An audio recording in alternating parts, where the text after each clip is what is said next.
zanin chu idol ni lo news ni lo thil dang deuh hlek kan react theng Alberta thusoi hi tha ka ti khop mai a kan react don ani ama hi chu asan pa introduce po ngai lo kan trevek ama hi chu mo lo tin na kong mi soi te kan hre thina nga mi lekha bu te po kan chia thina nga thorim na hi lo tin na ni an ti thina hard work is key to success an ti thina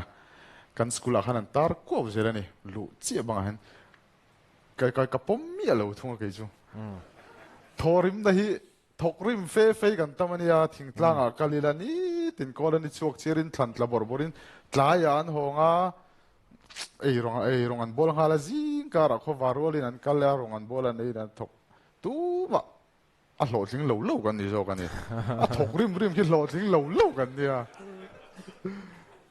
lo thing tu ri nge ni ngo ka te lo kan nei lai lo kan an nei tu na po kan le nei ta kan nei ta tin kan nen kola kum ti lo va tanga bu seng thleng ina hlut na a value kan chu chuan ni khata cheng som panga ve hi kan hlo ni hlo tling lo ve tak hi kan ro kan tho na sa te reng nen hian maro chu hlo tlin na tura poimo per ka ton chinte ka hria chinte mi ka wa mu atang te le mi ka zirna atang te chuan le kha zir san le kha zir hi a poimo ma sa per ka ti hi thil khi Alberta soi hi ka play ma sak phot na chan chu ke ma hian in direct dewin soi don ni la chu chapo ti ka hlong atang a chan chu min treveka a mingin kan lo zir sang ve ting tanga chu ma zonin hlo tling tur chuanin le khazir sana poimo hi ron ti dot tai la chu min chapo min ti don ma se karil ruang lo pu ve a Alberta hian mo chu ma zon ka soi tir phot ani a soi hi ka ron react don ani hi dik taimak thorim na hi hlotlin na chu ni se chu kan pi le pu te tlu ka ho sa tur le hlotling tur hi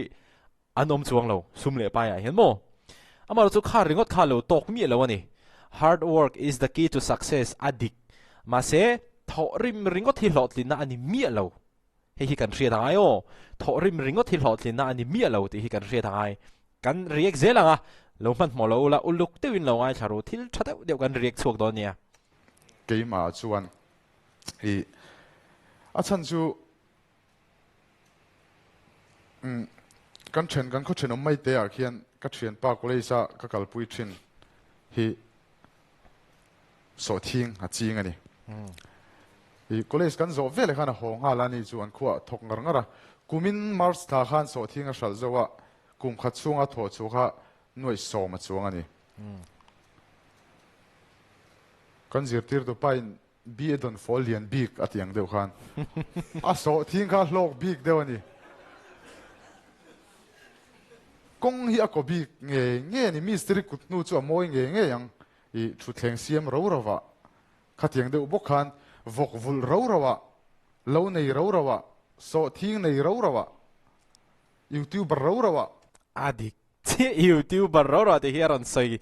aron soi der ka ron soi chata poimo lutuk poniang an kut nu kha amam bi ka a hlok bi ka amal som bi ani chuwang chuan a ma sapera chuan lekha hi kan thiang tok zirang u hei a poimo kan thei ang to ka sang zir hrim hrim hi a poimo em ani ka pa po hian in mi hril thina lekha hi chu zir santi omlo a zir sanga pieng hi a hnuai hianin an in thir ngai lo hrim hrim zir sang thei din hmuna ding ma se zir sang zui talote zir sang du talote engmo le har sana awanga zir sang enge zirna sang zok zir thun zom theilote heng hi chuanin an hnuai hianin an mani fa te emo an naute emo thalai te hna hianin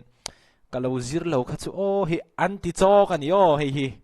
uluk teu khanin ti na vela hanin lo observe ula hei chu in thchiang otang chu wang chuan lekha hi chu mo kan thei ang to ka sang hi zira tha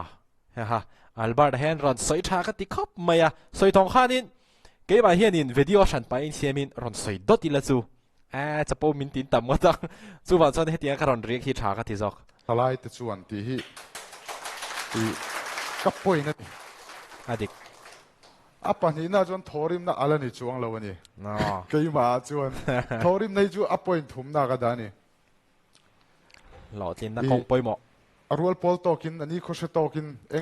lo tin na kong a poi mo ma saber chu mani thei ang to ka sang le khazir hei hi poi mo nga mo ti tok tal hian le kha ziri la kan thei chen kan tui lo na zong engang po ni se le kha hi rual pol tokin ziri la chu chuan kan thuak exercise min pe a e thing zai gan an puwa ka tar hi na lu tuk to ni ka ngai to na chuan trigonometry kan zirte pythagoras theorem kan zirte kha tangkai nei pakhat ma ka shalo re mai ni he ta history te kan zira khang kha thing zai put na khan ai tu ha lo re a zir lo ka thian theu pol pol riat vela top te kha an pu chak dei zo kan pun hem dei zo ka tluk lo reng kai chu ka purei the lo put po ma ro chu e an putor men ni chuan kha le kha thiam ril ruwa chuan tlem alo zir san ve deu na ril ru chuan rem hriat na ngai tu na tha i ruam han na fel fai eng kong po zo do ni la ruam han na fel fai nei thei tu ra ngai tu na min pe tu chu zir na hi ni chu point hi na tan chuan ruam han na fel fai eng po thok do ni la vok kan vul do na ni emo i so thing kan ti ve do na ni emo lo kan nei do na ni emo kan sum dong do na ni emo eng po ti la ruam han na fel fai planning han ti hi chumi nei thei tur chuan lekha sir bok kha apoi mo ani chuan chu zong kan ti fel to hnu chuan kan thok rim chawang kha poi mo hlotling tur chuanin ama sabera chuanin alberta soi kha thei ang to ka sang lekha zir kha mani to ka na ha poi mo adot le chuanin ruam man na fel fai tak nei planning apoi mo lutuk eng ma plan nei lo chuan mo etian kan then na kan kuala plan om je chu aron hun khi aren deu nin ka ria kan ron soi zawanga hei principle nget nei hi apoi mo ni principle nget tak kan nei lo chuan kan nu na hian khating ha kan nei lo chuan mania plan nei po hi a haranio le khazir sang hawa po hian enge mani principle nei lo chuan thiante ti angang vati ve top engma plan mumal po nei chuang lo chungte poisa khoral aphaya oma degree ran hon ve sham khatiang kha an tamlu tuk thawania chuban chuanin le khazir san kha poimo a chuanin mani nun uluk principle nget nei chuan chuan a hrin tur chu roman na fel fai tak nei thei tur te po hanin hun thol te kan nenga teng hanin kan huwa kan mang thei don ani chuanin chung zong tin huwa chuanin thorim na atia di kho mai chuanin thil pakhat ka riek le chak de oma thil pakhat ka riek le chak de chu a point ni na a soi tran tir lampang a khan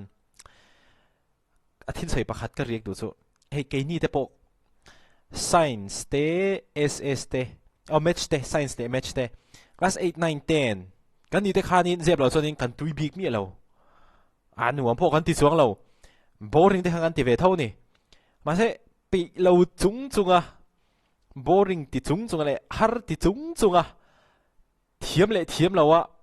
kan lo bai har ta thei to pa kan lo zir ve awang han tungdin mun hi kan thleng ve ni mai kan lai na ni lo ai chu ka tui hlol lo tui lo awanga ma chon ngam lo ang chi te khamo khang te kha lo ti ve ni la chu tungdin mun hi kan thleng bik mi lawang kan tui lo wa ama ro chu chungten ti sam ro ke phe chu ka pa hi strict thei ro puisia ti nge i thiam nge tur ni ha ti khai chu ba chuan kan tui bik lo match le science te po khamo class 11 12 fa pe ka chuan physics te chemistry te po kha chutin kan tui lu tuk bik lo ma se kan zira tui lo de win kan zira kan in zir tui chopa kan lai na ni lo kan ti lo wa kan in zir tui chopa chuwa chuan heti henin ma lo mai ni chuwa chuanin thalai le to na le khazir me college kal me te po kha hei ka tui lo kan lai na ni lo india ma se kar ni khat ve li chumo tui lo chung khan in zir lai ka han a chil chin te u kar ni azo no kar thum azo no a phei chuanin lệ kha in zir lo wa khami in tui vak lo na in va zir lo chuanin in ril ru nuam to big mi lawang a in zir tui chop thei lu tu kan yo thil hi khami gan ron soi kwal ta du ani chu po nga ta ka va thori mo wat khawm ziam lo adik hey vel rematen taxi khala taxi tlo rungot khai lo adik khop ma na tang to a tai matak le rim da ka taxi khal trao khan tamani amaro chu an ni chu ngan social media ten ron mang tang kai mai ni mo idea ne ni chuan idea deuin a hlok le zolin thilang kalpui ni taxi driver dangain a hlok de izokang ain advertise ngar bokani khami idea nei tur khan lekha zirani ha ni le mai ni pakhatina te college bathar po la rap lo hian ka fing bermo hin tia ka tiak de khane college bangwa perve dot sim kha alo chang alo hlu ni ina mai tur po hian izek le chir thim lo wai chuan pol sompa so an chang kai jok sim ani adik khop mai ti nga ama ron soi chu khi kalom khop mai ke po kha kan ril ro nei la thalai te hian engle khole kan theiang tok kan peang tok ti chintal arwal pol tok hi lekha hi zirang u chuan rem shiat na te min pe a khami kan rem shiat na kha thorim na in kan chu zui ngai ta chau thin ani a ponga taka wa thorim ringot kha pipu te khan thok rim na sale zual ni o kho warwalin an thoa bu an denga an thleng hala bai mei cheu khan bayan vil pa ngal bokania mi pau khan nui bai liam an lati zui nia an la pui du mi lo chon eya an liam hala lawa an honga no pang an boi puya khan zana la ten kai le an mutro kani khati ko pat thok ha kha thok rim an nia ani ai thok rim khatuna mi zo nom to kher lo wang ti du ani maro chu an hlo ting kan tingai lo reng awahan soi dik lela ma chuan inia hlotlin na hi kan te dana zirte po hi ani ve thawa amaro chu tun laia a hlotling kan han ti hi chuanin emi then kha chuanin kan hna nuam tak kan tho the hi chuanin kan hlotling ti na ni antia amaro chu mo hlotlin na hi mo I sum atel velo hi chuan soi top chuan tui taka tho hi harania hi chu mo chuan hlotling tuna albert pon ron ti chuan rim takin an thokanga an tuizong nuam ti takin an tianga amai ro chu hlo te po loman te po kha pa ngai ve tak thatok tak kha om ve turani hami kha tun lai a chuanin hlotlin na an te dan tlang pui ni to ni an rem shelo lu tuk kha amang an thak zo kani rem shiat an rem shiat hau lo rem an shiat lo re le khan zir lo lo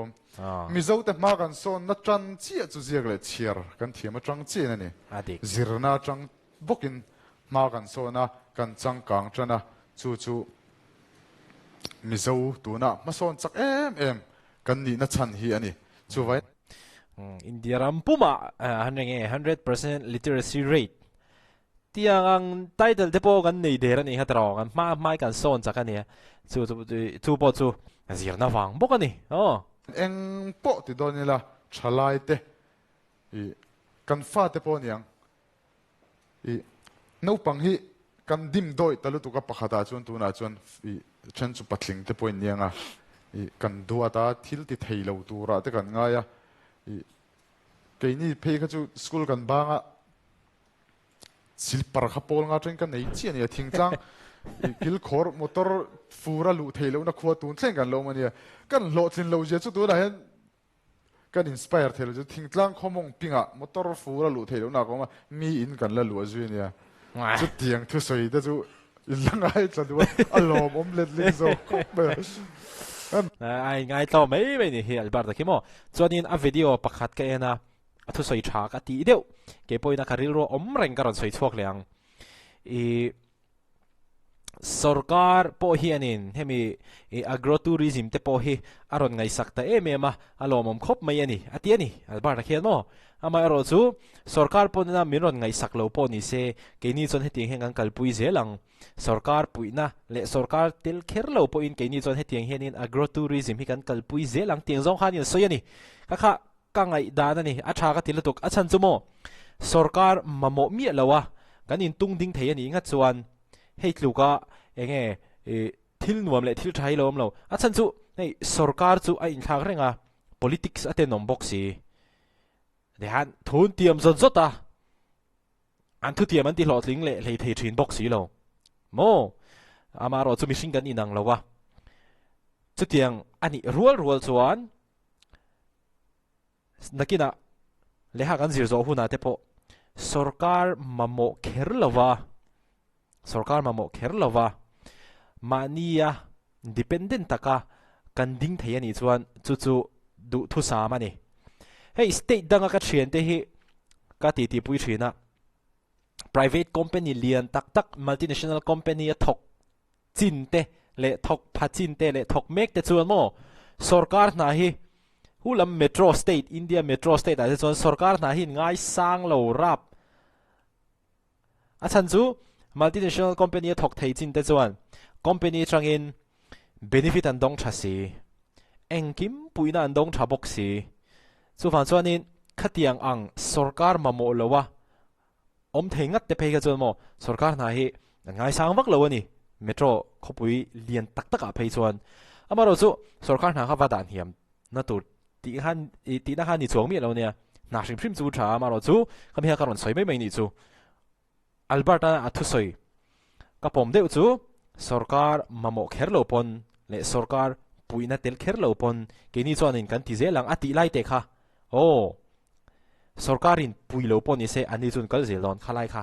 kha apui mo lu tu ka ni o sarkar mamo mi lawa kan nung thei le kan zong thei don ani chuanin hi chu du thu sa mani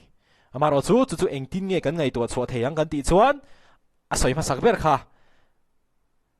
thei to pa le khazir chu chuanin rem shiat na te min penga youtube pa te po hian hei youtube channel nei kan tamani mo soi top chuan youtube channel nei kan tamani amaro chu youtube channel nei ro wa po le kha thei to pa lo zir te le khatiang ni velem lo te trong kam an man du dan te content an ron ti chua dan te mi puya tanga attention an seek dan zong te kha in thau vet tak hi nio nang ni pon in lo hre thiamang khami kha albert thu soi atang hian kan ron soi zau du ani ka soi tong khanin keinin video a san pa in siamin hlotlin tu chuanin lekha zir sa ni apoi mo ni ron ti to chu chapo min tiang amaro chu he albert a hian he tiang he ka ngai da dang ve khi ti hen ron soi chuaka adik katia atha katia chuwan chuanin athu soi hi karon react lui ni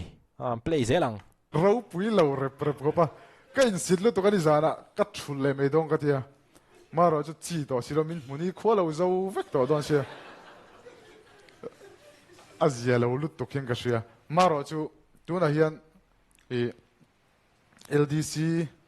ani ne mo hetiang chin emo kan nu te po zep thu cheng lo high school zirtir tu ten ya min som ta se ka du shi lo mi the ni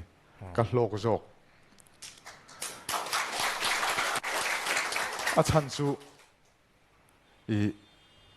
mumal takin plan ka siama ti re atira chung chu ka siam the na chan chu chete le kha ka lo zirna tang khan ngai tu na ka ne ka fe ve zia ne ya a chan chu khatiang ngai tu na zong ka nei the na chu le kha ka lo zirna kha ni le kha ka lo zirna khan ngai tu na tha te mi ngai tu lo ang te min ngai tu tira mi ti lo ang dan ang idea dar thar te min pe thei tur khan he ta trigonometry kan zirte American history kan lo zirte kha aron lang le ta chia me ni CLM mo kha wang khan eng po ti do ni la a top na ra ka soi du chu kan thori main le khai zir photang u zel tel de pon zir ve shim ang u ka le khazir ka zel tel te me ni BA 5th sem kan exam dong han kan sari mi ron phone a voin exam ni ni o ti ka hret chi ga ulamua ka nge boka pas mu malin pakhat mai ka pas lo re sem ka tera khan ka kal thina chuan kan principal de kum thum danan in thak thina I Paul ria ta changa Paul som pani thleng chau hi oma principal pali ka shon manani beinon chau ngar Paul ko han vote ka nei to ni mul mi me tir to thina ni o Paul ko han khatiang ver kha kan ya mara chu ka beidong du big mi alawa som pani ka pas chuan kan madam te pani hin on lenga ka tho huai mai antia kan ne che mani mintia khatiang kho phang ka zirvea college kan an chuak te po batru chuin ka chuak ani maro chu ka chor em thoni I kan thil bai ha te mo kan zirlai bu te kha kan va chor to lo I mi bula kan va kho sak thiam na te thuak soi na chi sang zir tu te mi lo pek te mi homework mi lo pek te khang te kha thil danga kan mahuna hian kan lo chor tang kai le em thin hi lo nia chu wang chuan a top nan bok abul apakhat na changa to ma thlenga tan le khazir hi ka chaw chewani chu ka thalai puite kalome soi tha khop mai oh hey Mizoram azoni milar kan tam antita tero model te po kan nga antita mis te po kan nga antita zai thiam te po kan nga anti thin ta ha ho te po han ngai to taula thei to pa le khalo zirte oh manin hai khothei manin hai khothei khatiang chi ha chu angai to omlo pol ho hi chu an mani heti he modeling te po ti ma se hetia zai lama te po local ma se angai to omlo pol ho hi chu atopa chonin tu tenge kan ti chuanin thei to pa le kha lo zir te po khan ni dai mai na mo chu phang chuanin le kha zir ngai poi mo tur kum sang ni paria ta ka vlog thin lai khan mi pakhat khanin a school kal kha ban sana vlogga tia basketball te ti chho te kha tum ringota ka hau sapani ka pa po homo oh a chan chu relo te ka vlog anga em farm ka zir le de ang ka tia amaro chu kalo inspire le lutuka ni ha a school te kha chol san kha tuma kha tha ka tilawa oh khatiang hanin ani chu wan chuanin alberta soyang khan an tho rim tak ma han le khazir sana poimo le khazir min cho chu chuanin rem shriat na min penga chu min hua chuanin thorim na te ne na te han bel khom vek kha chuanin dikhanin skills tam tak kan le khazir a skills kan nei heta YouTube kan ti na te po kan enge translational skills more skills kan transfer thei khate ang chi te kha an nei thei du don ti na lo ni a thara khop mai a thu soi te hi le khati zong kha an react thei chuni ro se video le mule theu don ni